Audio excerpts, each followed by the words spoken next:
धर्मो रक्षत रक्षत, जो धर्म की रक्षा करते हैं धर्म उनकी रक्षा। 1 वर्ष पश्चात हम पुनः उस संकल्प को फिर से उठा रहे हैं। 14-15 March 2026 doctor Ambedkar international centre में आपका निमंत्रण है, केवल एक श्रोता के रूप में नहीं, अपितु एक सभ्यता के पुनर्निर्माण में भागीदार के रूप में। इस स्वयं बोध में हमारे साथ जुड़े हुए Tejasvi Surya, Vishnu Shankar Jain, Pradeep Bhandari, Vinod Tawde, Ankit Shah, Shamik Moitra, Anupam Mishra, Avnish PN Sharma, Atithi Satsangi Meenakshi Jain, Prakhar Srivastava, Vikram Singh sir, RSN Singh sir, Rajeev Narayanan sir, lieutenant general Dushyant Singh sir, air chief marshal Bhadauria sir, Vineet Kaur ji, he's a serving officer, and many subject specialists and experts. QR code आपके स्क्रीन के ऊपर है, जल्दी से रजिस्ट्रेशन करें और इस मंथन में भागीदार बने। इसमें आप निमंत्रित हैं। 14-15 March 2026 doctor Ambedkar international centre. नमस्कार, सत श्री अकाल, राम राम साहब, हमारी मैडम का प्रणाम। आप सभी का ऑल्टरनेट मीडिया में फिर से स्वागत है। हमारे साथ जुड़े हुए देश कपूर सर, और आज हम लोग बात करने वाले हैं, क्या बात करने वाले हैं सर, क्या बात करने वाले हैं आज हम लोग? अब जो चल रहा है मिडिल ईस्ट में, उसके बारे में बात करते हैं। मिडिल ईस्ट के बारे में बात करते हैं। और जैसे देखिए, सुंदर बात बोलूं या दुबई कहानी बोलूं, हमने बात करनी शुरू की, उससे आधे घंटे पहले उन्होंने दुबई को भी ठोकना पीटना शुरू कर दिया। Iran has launched an attack on Dubai also, let me just put it on the screen. Twitter पे अब भी वायरल होना शुरू हुआ है। दुबई पे अटैक करने का तो कोई मतलब नहीं था। दुबई पे क्यों अटैक किया सर, आप ही बताइए। दुबई से क्या फायदा होने वाला है इन्हें अटैक करके? दुश्मन बढ़ाते जा रहे हैं ये लोग अपने। See, basically, you know, we have to understand Please, I hope no people there. Okay, पहले वो वीडियो प्ले कर लें।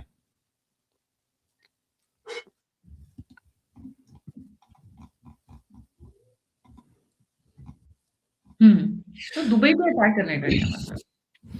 हाँ, सो बेसिकली क्या हो रहा है कि दे आर सी, ये हमें अंडरस्टैंड करना पड़ेगा। ये जो पूरी स्ट्राइक्स जो ही हैं, इनमें गल्फ कंट्रीज का, चाहे वो बहरीन हो, चाहे सऊदी अरेबिया हो, चाहे लाइक UAE हो, उनके बेसिस तो यहीं पर है ना, US के। नाउ अगर मैं इमोशनल चीज को हटा दूं, राइट, कि इजरायली के इरानियन की जो इस्लामिक रिजीम थी वो कैसी है, वो सब चीजें उसको हटा दूं, मिलिट्री सेंस में what Iran is doing makes complete sense, क्योंकि they are attacking those countries जहां पर US के US के बेसिस हैं, चाहे वो नेवी के बेस हो बहरीन में, चाहे वो उन्होंने एयर बेसिस बना रखे हो, वो बेसिस तो हैं US के मिलिट्री बेसिस हर जगह पे। तो अगर वहाँ मिलिट्री बेसिस हैं जिसके दम पे वो ईरान पे सर्वेलेंस करता है और ईरान पे अटैक करता है, तो ईरान का ये मिलिट्री सेंस में कंप्लीट लॉजिकल कंक्लूजन होगा कि हम वहाँ अटैक करें। अब दुबई को क्यों अटैक कर रहे हैं? बिकॉज उनको ये लगता होगा कि जो UAE है वो इसमें बहुत स्ट्रांगली इन्वॉल्व है, और दुबई सारे जितने भी वेस्टर्न मीडिया में अगर आप देखो तो सारे ये कहते हैं कि Dubai is the safest place to be. तो वो चीज जिसको वो सेफेस्ट प्लेस लोग मानते थे वो अब नहीं रही, क्योंकि लाइक UAE में वो अभी एक और कैजुअलिटी हुई है, वो अबू धाबी में हुई है, और जब इंटरसेप्ट किया गया था। और मैं अभी 1 महीना पहले ही था अबू धाबी में और दुबई में। तो वहाँ पर बहुत सारी डिफरेंट नेशनैलिटीज हैं जो वहाँ पर आती हैं। इनफैक्ट बहुत सारे रशियंस हैं जो वहाँ पर मूव हुए हैं पिछले कुछ सालों में। इनफैक्ट अगर हम देखें कि मैक्सिमम मिलियनेयर्स और बिलियनेयर्स जो गए हैं UK से और बाकी यूरोप की कंट्री से, वो दुबई में जाके बसे हैं। तो I think there was this understanding कि दुबई जो है वो स्ट्रांगली लिंक्ड है वो वेस्टर्न फोर्सेस के साथ। तो अगर ऐसा है तो जो ईरान की रजीम जो मिलिट्री सेंस में कर रही है वो समझ में जरूर आता है कि वो क्यों कर रही है।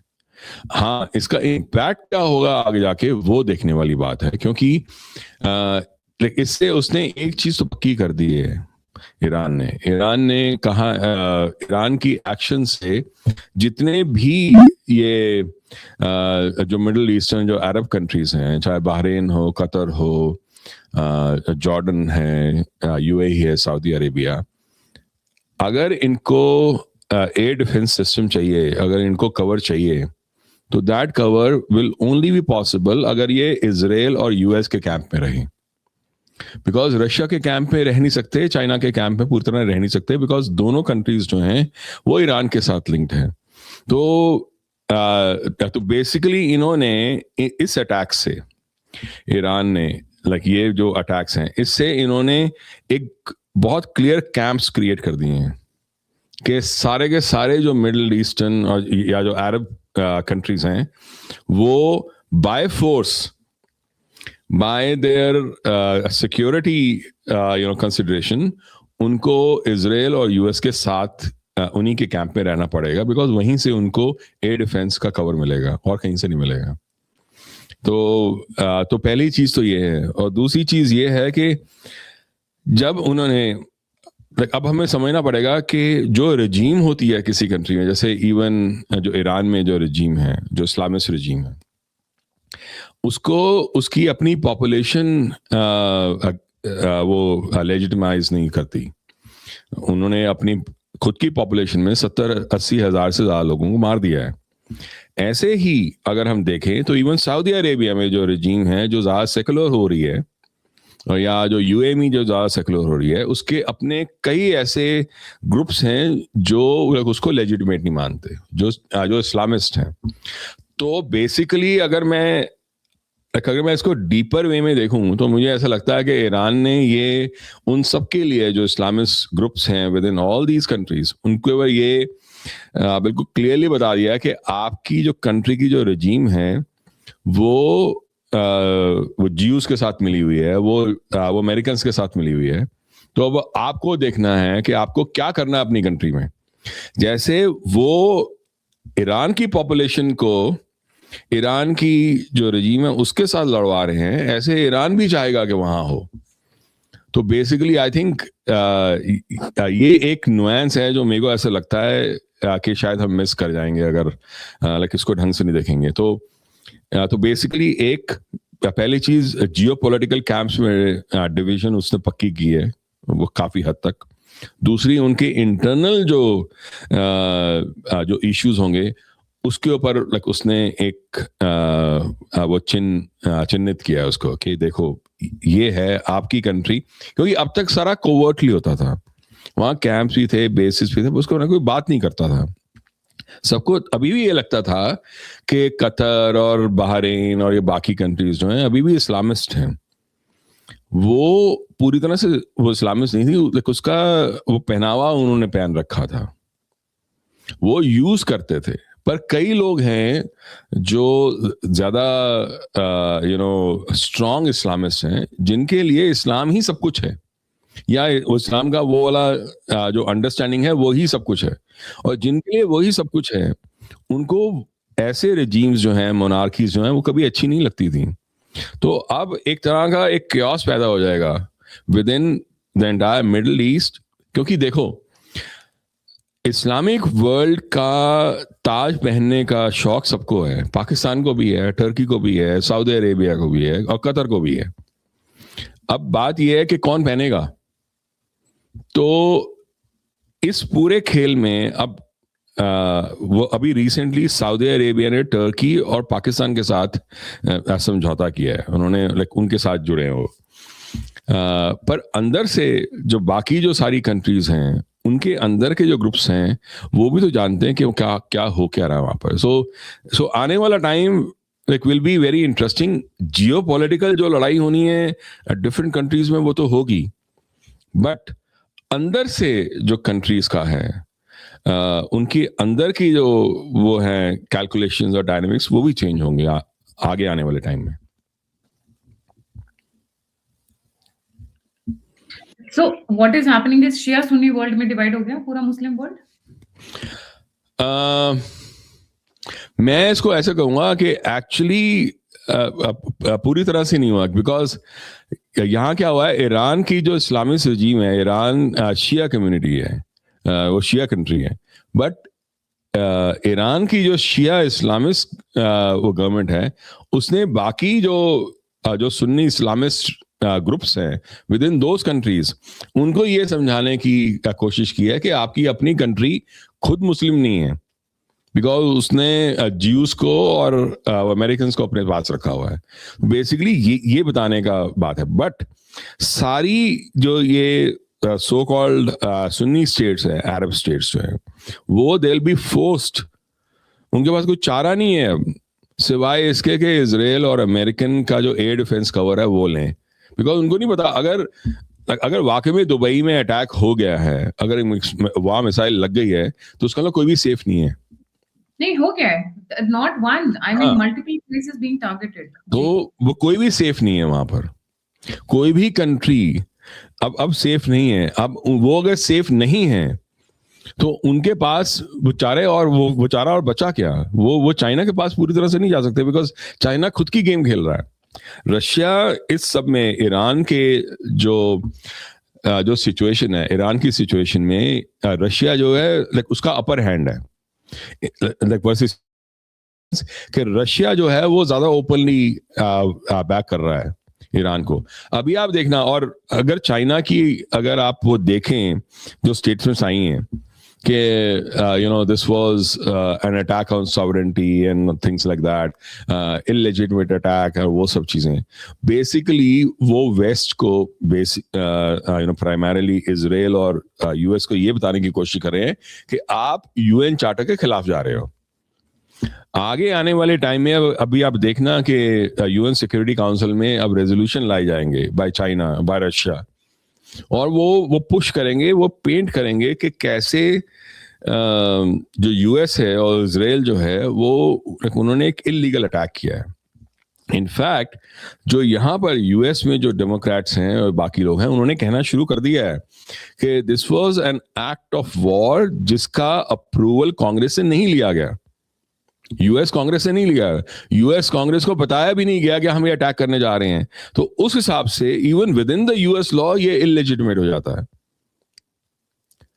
तो अभी से वो ये बातें कर रहे हैं। अब आप देखो, अगर वो यूएन सिक्योरिटी काउंसिल का रेजोल्यूशन अगर वो डालते हैं चाइना और रशिया कि ये अटैक इलीगल था, तो that pushes them even further on.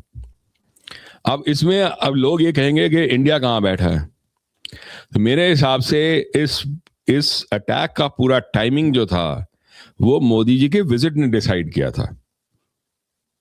Modi ji, क्योंकि उनका जो टाइम था वो सारे लोग ये कहते हैं कि वो प्यूरिम जो उनका फेस्टिवल होता है उसके हिसाब से मार्च 2 को डिसाइड होना था। बट क्योंकि मोदी जी वहां थे जब वो टॉक्स टूटी, उसके बाद जब तक मोदी जी थे, इनफैक्ट मोदी जी ने तभी तो बोलना शुरू कर दिया था कि आप सब वापस आ जाओ जो ईरान में बैठे हो। That was the reason, because they knew। जब उन्होंने बार बार नेतन्याहू ने अपने लेक्चर में ये बोला, at this moment your being here is so important, this moment was meant कि ये हम अटैक करने जा रहे हैं। मोदी जी जानते थे कि ये अटैक होने वाला है, तभी वो दिस मोमेंट था, राइट? तो ये बड़ा इंपॉर्टेंट। और उस हिसाब से अगर मैं देखूं तो मोदी जी का वहां रहना अपने आप में एक तरह का एक ब्लेसिंग था जो दिया था इंडिया ने टू इजराइल के ये अटैक कर सकते हो, बिकॉज इंडिया के भी इंटरेस्ट हैं। There is one more thing which was being said by one of my guests। ये जो मैं पिक्चर्स दिखा रही हूँ, अब लोग प्लीज इसके लिए मोदी को ब्लेम नहीं करिएगा। एयरपोर्ट्स पे क्योस मच गया, सॉरी नॉट मर गए, एयरपोर्ट पे क्योस इसलिए मच गया because all the flights going into the Middle East are being cancelled, one country after the other, क्योंकि एक साथ ईरान ने इतनी कंट्रीज के ऊपर लॉन्चेस किए हुए हैं। दुबई के ऊपर सोच नहीं सकते थे, पर अब तो दुबई को भी नहीं छोड़ा है उन्होंने। सो काफी क्योस इस वक्त चल रहे हैं। एक one of my guest said कि actually Iran did not want IMEC because they were taking it as a threat। So जब 7th अक्टूबर का जो सीन हुआ, that was immediately after Modi ji announced IMEC और G20 में जब वो अनाउंसमेंट हुआ था, तो that attack 7th अक्टूबर का attack was linked to that also। तो कहा जाता है कि या प्लीज यू हाँ, कई लोगों ने ये बात बोली है। मेरे को ऐसा लगता है कि that may have been one of the fallouts या side effect of the whole thing, but उनका जो अटैक का जो मेन जो कारण रहा है वो बहुत बड़े हैं। मतलब वो India is not the main reason for any of the attacks, right? India ये जो है, रीजन है, लोग ये कह रहे हैं कि Modi could have played a diplomatic role, मतलब कंसाइल कर देते हो सकता है एक स्टेप आगे करके, but because IMEC also became, अब क्या है कि विद फॉल ऑफ ईरान रास्ता आसान हो जाता है, जो भी पपेट लीडर आएगा, ऑब्वियसली पपेट लीडर आएगा हु विल बी मतलब क्या, जो इनके साथ यूएस के हिसाब से और इजराइल के हिसाब से चलेगा, most likely Shah ji. Right. So basically क्या है कि दो चीजें हैं। एक तो मोदी जी ने कहा है we are standing with Iran. Now Iran in Modi ji's terms or anybody else's terms is not equal to the Islamist regime. Both are two different things. Iran, yes. Islamist regime, no. I think that is a very clear एक message जो दिया गया है, right? India ने भी reconcile कर लिया है कि हम ईरानियन लोगों के साथ हैं, वो ईरानियन इस्लामिस्ट रिजीम के साथ नहीं है, specially after all these things that have happened. इस समय जो सोचने वाली पब्लिक है वो समझती है कि जो इस्लामिस्ट रजीम है वो उससे बड़ा दरिंदा और कोई है नहीं। उसके साथ खड़ा होने का मतलब है आप हिटलर के साथ खड़े हो, उतना ही बुरा है। आज आसान होगा ये जब ये बाकी जगह से जो इस्लामिस्ट वो चलता है प्रोपेगेंडा कि उसको दबाया जाता है, जो किया ईरान की इस्लामिस्ट रजीम ने, और जितने लोग मरे हैं वहां पर उसको दबाया जाता है। बट आगे आने वाले टाइम में हमें समझ में आएगा कि खमेनेई जो और जो ये बाकी की जो रजीम है इसमें और हिटलर में in fact they are worse than them. इन्होंने बहुत बुरा किया है, तो उसके साथ तो कोई खड़ा होगा नहीं। अगर उसके साथ कोई खड़ा नहीं होगा तो ईरानियन जो भी रजीम आएगी वो शाह की, जैसे आप कह रहे हो, वो शाह की होगी, वो शायद शाह की भी ट्रांजिशनल होगी। ऐसा नहीं है कि एक बार शाह की रजीम आई तो वही रजीम है, और एक बार इस्लामिस्ट रजीम गई तो इंडिया बाकी जो कंट्रीज हैं वो जो भी रजीम आएगी उसके साथ हैं। देखो ये जो इन्फ्लुएंस का जो गेम है ये इस्लामिस्ट रजीम के आके जाने के बाद शुरू होगा कि अल्टीमेटली किसको आगे बढ़ाना है। तो अब कई लोगों का ये भी होगा प्रश्न कि आईआरजीसी का क्या। और मैंने जब ये देखा ये अटैक जिस तरह से हुआ एग्जैक्टली उस जगह पे जहां पर वो मीटिंग कर रहे थे खमेनेई और जो उसके जो बाकी लीडर्स थे, इससे इज डेड। 1 घंटे पहले ट्विटर पे ये ट्रेंड शुरू हुआ कि प्रॉब्ली खमेनेई इज डेड। हाँ, दैट इज पॉसिबल। और अगर ऐसा हुआ है तो एक चीज तो बड़ी क्लियर है ना कि इतनी तगड़ी इंटेलिजेंस थी उनके पास कि वो पिन पॉइंट कर सकते थे कि कहाँ कौन बैठा है। अगर इतनी तगड़ी इंटेलिजेंस है, मैं ये मानने से ही इनकार करता हूं कि आईआरजीसी के टॉप लोग या a very big part of IRGC was not involved in this. How could they have gotten all that intelligence? इतने सारे इतने deep, इतना precise intelligence without the IRGC knowing it. मतलब being involved with it. तो जैसे पाकिस्तान में है ना, पाकिस्तान की जो मिलिट्री है उसमें एक बड़ा क्लियर एक डिवाइड वो बन रहा है और बन चुका है। इनफैक्ट लाइक अभी हम सोचते थे अरे तालिबान आ गया तो इंडिया के लिए बहुत खराब होगा, बाद में पता चला कि तालिबान को कोऑप्ट कर लिया और वो काफी सारी इंडिया वर्क कर रही है तालिबान के साथ। थोड़े महीनों में ये भी पता चलेगा कि आधी जो मिलिट्री है पाकिस्तान की वो भी इंडिया के कुछ लोगों के साथ काम कर रही है। ऐसे ही जो आईआरजीसी है उसका भी मेजर पार्ट जो है वो इजराइल के साथ काम कर रहा होगा after seeing what has happened.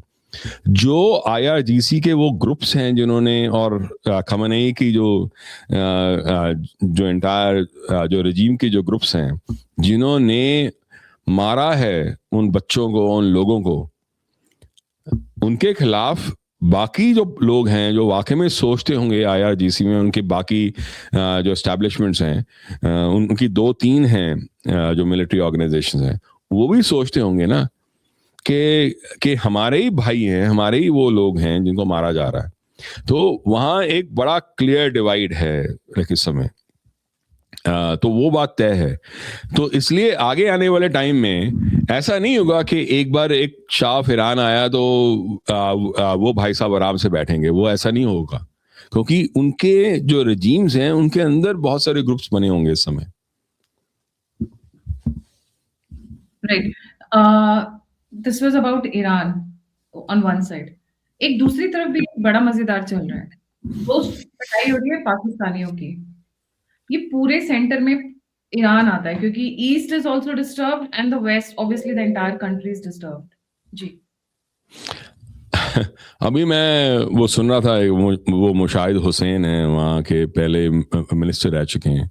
वो बोल रहे थे कि अभी एक प्रोग्राम में मैंने उनको सुना था कल परसों, तो उन्होंने कहा था पहले तो ये अटैक हो ही नहीं सकता, क्योंकि वो जो काम उन्होंने वेनेजुएला में किया वो काम वहाँ वो कर नहीं सकते, क्योंकि ईरान जो है वो ना तो इराक है ना वेनेजुएला है, उसके पास बड़ी पावर है, वो सब चीज़ें बोल रहे थे।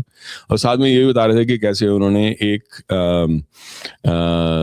जो ईरान के एक वो मिनिस्टर थे उनके साथ अभी उनकी बातचीत हुई थी, तो उन्होंने बताया कि कैसे उनके पास बहुत सारी लेयर्ड वो हैं, वो लोग हैं, मतलब वो लेयर्ड सक्सेशन है उनकी, तो वो तो दिखाई नहीं देती। हालांकि और साथ में ये भी उन्होंने वो बता रहे थे अफगानिस्तान के केस में कि कैसे ईरान जो है वो पाकिस्तान का साथ देगा। तो ये उनका अलग मानना था। और ये एक तरह का आई थिंक उनका जैसे पंजाबी कहते हैं भुलेखा है, क्योंकि वो पंजाबी में बात कर रहे थे। तो हाँ जी बोलो। नहीं सर प्लीज कंप्लीट, बहुत इंपॉर्टेंट क्वेश्चन है। अच्छा, तो एक तरह का उनका भुलेखा भी था, साथ में ये एक अलायंस भी बन रहा है जो अफगानिस्तान के अंदर है, क्योंकि अब ये जो अटैक्स हुए हैं, जो अफगानिस्तान ने अटैक्स किए हैं और पाकिस्तान के बेसिस पे और बाकी जगहों पे, इससे एक बात तो क्लियर है कि अफगानिस्तान के पास भी फायर पावर है। अब वो कहाँ से आई है वो बात की बात है, पर उनके पास फायर पावर है और आ रही है, और ड्रोन्स की फायर पावर आ रही है और आती रहेगी, और वो तब तक आती रहेगी जब तक अफगानिस्तान खुद अपने आप में एक मेजर एडवर्सरी नहीं बन जाता अगेंस्ट पाकिस्तान।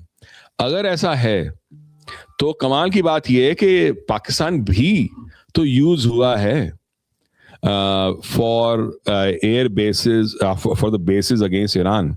इनफैक्ट जब मुनीर मिलने के लिए गया था उनके वो लीडर से, IRGC के लीडर से, दैट इज व्हेन उसके जो उसने घड़ी दी थी उसके बेसिस पे तो मारा गया था वो। तो उन्होंने जब कतर पे अटैक किया, जब सऊदी अरेबिया पे अटैक किया, जब बाकी वो बहरीन पे अटैक किया, उन्होंने UAE पे अटैक, तो उन्होंने पाकिस्तान पे क्यों नहीं अटैक किया? सबसे बड़ा हमला जो उनके IRGC पे हुआ है वो तो पाकिस्तान के बेसिस पे हो ना। वो पाकिस्तान का जो खुद का जो चीफ है, लेकिन उसने वो सेटअप कराया था, तो पाकिस्तान पे क्यों नहीं किया उन्होंने अटैक? उन्होंने कराची को भी करना चाहिए था अटैक, उनको रावलपिंडी को भी अटैक करना चाहिए था, वो तो बहुत पास में है और कर भी सकते हैं वो, पर पाकिस्तान पे नहीं किया उन्होंने।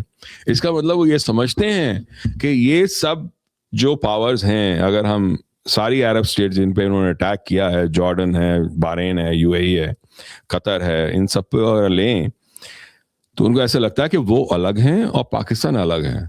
तो उन्होंने अपने दिमाग में बड़ी क्लियर डिमार्केशन की है।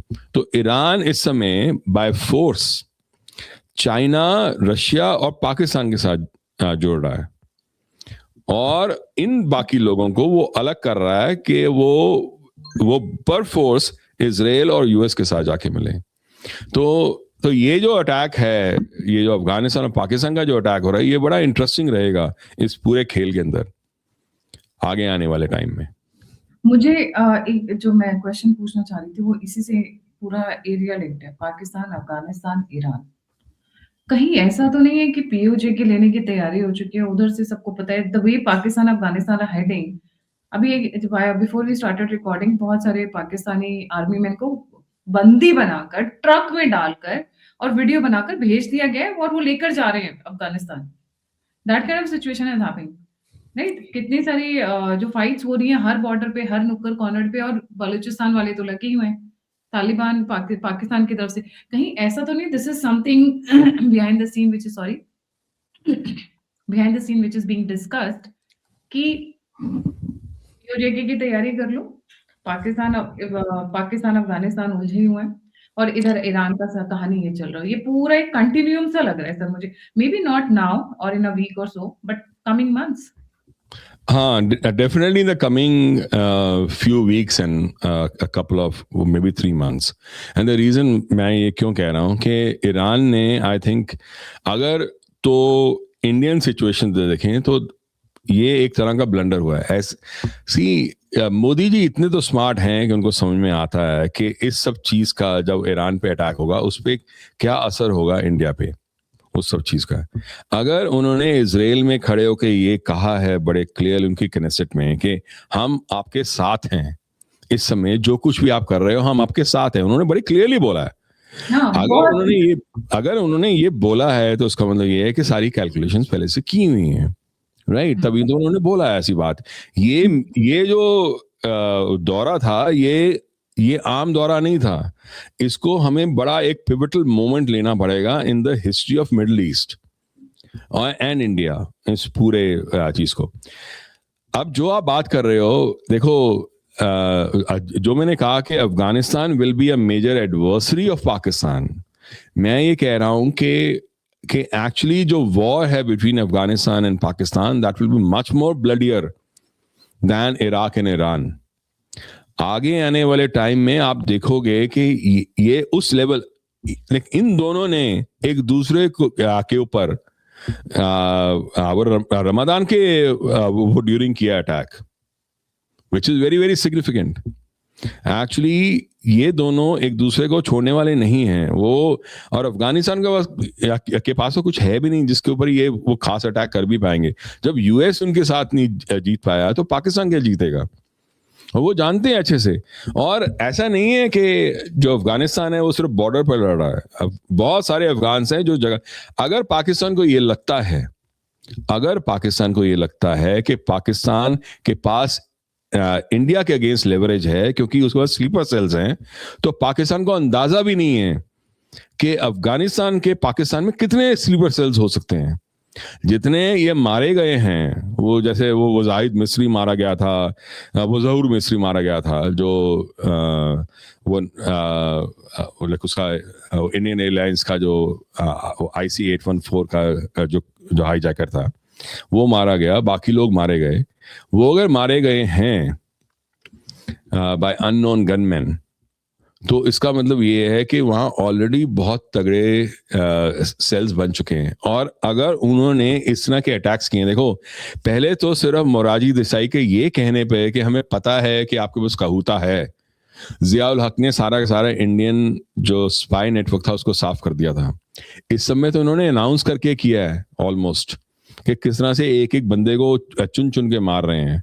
अगर चुन चुन के मार रहे हैं उसके बावजूद भी वो हाथ नहीं लगा पाए जो स्लीपर सेल्स हैं या जो वो सेल्स हैं वहां पर जो ये काम कर रहे हैं वो अफगानिस्तान के थ्रू, तो आपको लगता है कि अफगानिस्तान चुप बैठेगा अगर पाकिस्तान उस पर इतना अटैक करता है? पाकिस्तान जो हशर इंडिया का कर सकता है विद स्लीपर सेल्स, उससे कहीं बुरा वो हशर अफगानिस्तान कर सकता है पाकिस्तान का। तो इसलिए अफगानिस्तान पाकिस्तान की जो लड़ाई है वो ईरान इराक की लड़ाई से ज्यादा बदतर होगी आगे आने वाले टाइम में। तो इंडिया को कुछ करने की जरूरत नहीं है। अफगानिस्तान चाहेगा, it is in their interest कि जो POJK है वो इंडिया के पास जाए, because then India will have a direct connection geographically with Afghanistan, and that is what Afghanistan will want. So India नहीं लेगा POJK, अफगानिस्तान देगा POJK इंडिया को प्लेट में सजा के लिटरली। इनफैक्ट POJK खुद आना चाहता है, भूखमरी है, खाने के लिए नहीं है, कपड़े फाड़ रहे हैं एक दूसरे के. Look at the kind of environment that they have. Negative, pessimist, doomed, depressed, oppressed, suppressed, depressed. सब कुछ हो रहा है वहां पे इस वक्त. और obviously Asim Munir, I'm sure he's having Maryam का बंकर तो तैयार कर ही रखा है. बाकी देख वो तो देखा है उसका जो इमरान खान का जो हालत हुई है, उसकी फोटोग्राफ जो आई थी अभी पीछे, कि उसकी आंख चली गई ऑलमोस्ट, उसकी हालत ऐसे जैसे वो सोमालिया का वो जो बच्चे वो भूख मरे वाले होते हैं वैसा हालत थी उसकी. तो एक बात सी, वहां से जो कुछ भी डिस्कशंस आती है ना, अगर आप या पंजाबी सुन्नी साइड से निकाल लो, क्योंकि वो पंजाबी तो लोग वो जो भी बात बोलते हैं उसको 100% डिस्काउंट कर दो आप. मैं खुद पंजाबी हूँ, पर मैं बता रहा हूँ, मैं बोल रहा हूँ साफ. तो वहाँ के जो पंजाबी हैं वो जो भी बात करते हैं उसको 100% आप डिस्काउंट कर दो, बिकॉज आधे से ज्यादा वो फजूल की बातें करते हैं. तो इसलिए वहां पर जो वाकई में जो सच बोल सकते हैं या जो थोड़ा बहुत भी सच बोल सकते हैं, वो ये बता रहे हैं कि पाकिस्तान की कितनी बुरी हालत है इस समय. Pakistan is not a normal state.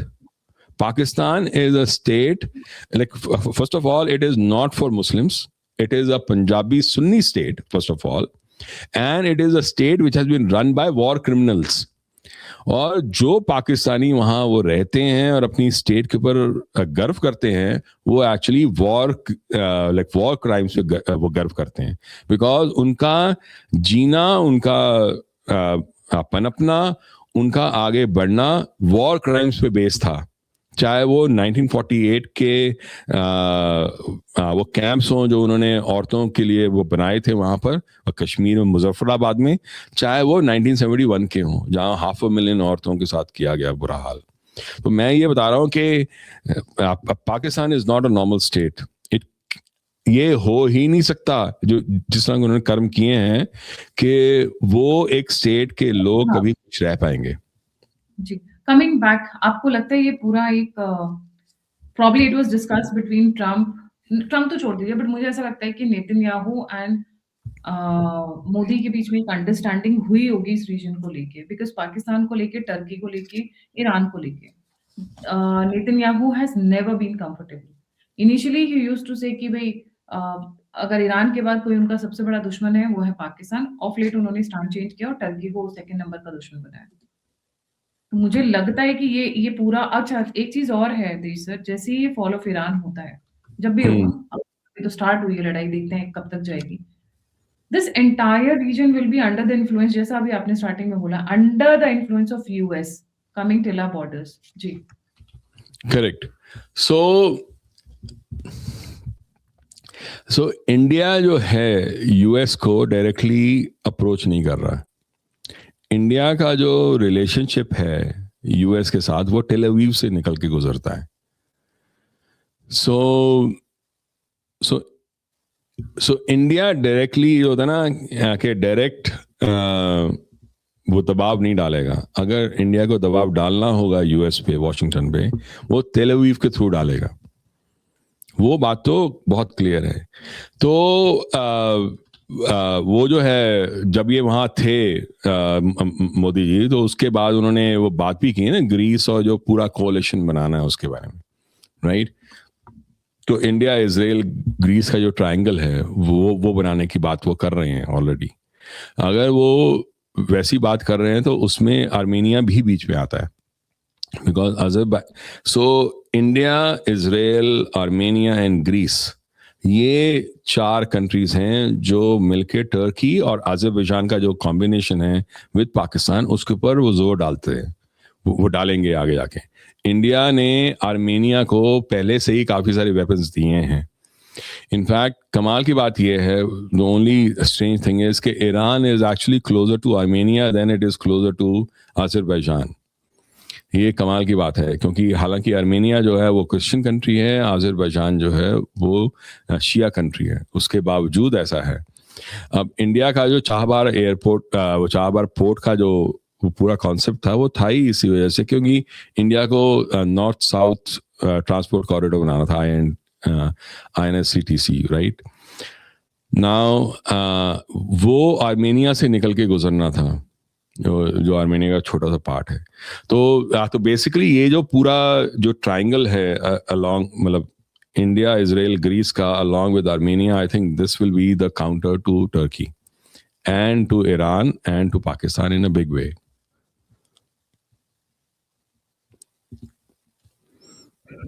Ji sir, how do you see this spanning out? ये पूरे रीजन का आपको कैसे लगता है स्पैन आउट होगा आगे आने वाले हफ्तों में या कुछ एक दिनों में? Because I don't think so US बहुत लंबा टाइम यहाँ टिकेगा, क्योंकि वो पहले भी जो हमें इनके डॉक्यूमेंट्स, इनके रिसर्चर्स, स्कॉलर्स, साइंटिस्ट, एक्सपर्ट्स बात कर रहे थे, they are looking at something like operation Sindoor, very precise, decapitating the top brass, और उसके बाद स्विफ्ट विड्रॉल, ऐसा करके था। बट अभी आज जो हुआ है, जैसे दुबई के ऊपर अटैक होना, बहराइन, सऊदी अरेबिया, कुछ तो नहीं छोड़ा मेरे ख्याल से। सेंट्रल ये वेस्ट एशिया में जितनी भी वो हैं, मिडिल ईस्ट में जितनी भी मेन कंट्रीज है, सबके ऊपर ही डाल के, वो जीते नहीं जीते पर लड़ेंगे तो हम पूरा उससे। मुझे तो अब लगता है ये एक्सपैंड होगा ये वॉर। हाँ, तो अगर वो ये सोच रहे थे कि वो उसको ऑपरेशन सिंदूर बनाएंगे, तो ईरान ने ये अश्योर किया कि वो ऑपरेशन सिंदूर नहीं रहेगा, राइट? तो बेसिकली जैसे एक वो सेइंग है ना, you may not be interested in the war but the war is interested in you. तो वो वाला सीन है। तो इस समय सिचुएशन ऐसी है कि the war is really interested in all of this. So that is the reason why उनका पहला अटैक ही ऐसा हुआ है कि उन्होंने इंश्योर किया कि मिडिल ईस्ट की कंट्रीज जो हैं वो चुप नहीं बैठेंगी, वो भी आगे अटैक करने की कोशिश करेंगी। और खास तौर पे दुबई पे अटैक करना, ये एक तरह का एक कॉन्फ्रंटेशन ऐसा है कि मुंह पे वो जीप चढ़ा के जाना, वो वैसा है। अगर वहां कुछ नहीं भी हुआ, अगर मतलब इन टर्म्स ऑफ कैजुअलिटी अगर नहीं भी हुई, अगर बहुत कम भी कैजुअलिटीज हुई हैं, तो यूएई के पास और कोई चारा रहेगा नहीं सिवाय इसके कि वो वापस रिटेलिएट करे। अगर वो वापस रिटेलिएट करता है तो वहां बहुत उनके पास शायद वो एयर डिफेंसेस ना हो जो बाकियों के पास थे। अगर ऐसा है तो वो काफी स्ट्रॉन्ग इम्पैक्ट हो सकता है। तो ये कम देर तो नहीं चलेगा, वो तो मैं नहीं मानता। और उनके पास एक वो कार्ड्स का जो कहते हैं ना, वो इक्का है जो वो खेल सकते हैं, वो है स्ट्रेट ऑफ हॉर्मुज। वो जब भी चाहे उसको यूज करके इस चीज को बहुत लंबा कर सकते हैं। तो but they have already started that planning, because जो न्यूज़ आ रही है कि वहां पे ब्लॉकिंग ऑलमोस्ट शुरू हो चुकी है स्ट्रेट ऑफ हॉर्मुज। तो they will play all their cards, वो छोड़ने वाले नहीं हैं। तो और उसके खिलाफ इन्होंने ऑलरेडी काफी सारे एक्शंस के लिए प्लान किया भी होगा इजराइल ने और यूएस ने। तो ऐसा नहीं है कि अकेले भी केक वॉक है वो करेंगे और सारे हैरान हो जाएंगे, परेशान हो जाएंगे, पर ऐसा नहीं होगा। बट फिर भी ये एक मेजर इम्पैक्ट होगा टू ग्लोबल ट्रेड।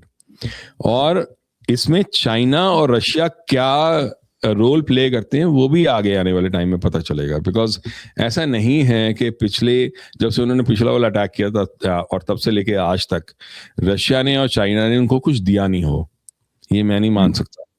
तो ये प्रिपरेशन काफी टाइम से चल रही है। बिकॉज खमेनेई को भी जगह जगह उन्होंने घुमाया है वो ताकि वो मारा ना जाए, और बाकी डिस्कशन भी नहीं है। तो दोनों तरफ से प्रिपरेशन चल रही थी, सिर्फ एक तरफ से नहीं चल रही थी।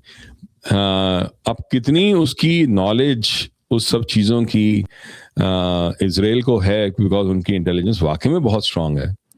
अगर मतलब इन द सेंस कि जिस तरह से उन्होंने ये सब पता किया है, मतलब जैसे ऑपरेशन सिंदूर, उसका success was based on the intelligence more than the than the weaponry. Weaponry बहुत strong थी इंडिया की, उससे ज्यादा स्ट्रांग था इंडिया का इंटेलिजेंस। जो चप्पे चप्पे को उन्होंने मैप किया था, चप्पे चप्पे के बारे में पूरी इंफॉर्मेशन थी, एक एक इंच के बारे में पूरी इंफॉर्मेशन थी। वैसे ही इजराइल को भी एक एक इंच के बारे में, एक एक लोगों वो बंदे के बारे में पूरी इंफॉर्मेशन है। तो उसमें चाइना और रशिया क्या रोल प्ले कर रहे हैं वो देखने वाली बात है आगे। Thank you so much sir for joining. जाने से पहले सभी व्यूअर्स से रिक्वेस्ट है, please don't forget to like, subscribe and share the alternate media. और सभी से फिर से 14-15 March 2026 doctor Ambedkar international centre में हम मिलेंगे। और क्यूआर कोड स्क्रीन के ऊपर है। जो लोग रजिस्टर करना चाहते हैं, जो लोग हम आना चाहते हैं, स्कैन करेंगे तो सीधे thealternatemedia.com पे आप वेबसाइट पे जाएंगे और वहाँ पे रजिस्टर हो जाएगा। जो लोग किसी कारणवश नहीं आना पा रहे हैं और हमें इस मुहिम में हमारा साथ देना चाहते हैं, हमें कंट्रीब्यूट करना चाहते हैं, हमें हेल्प करना चाहते हैं, वो दिए हुए नंबर और यूपीआई पे हमें कंट्रीब्यूट कर सकते हैं। इसी के साथ जय हिंद, जय श्री राम, हर हर महादेव।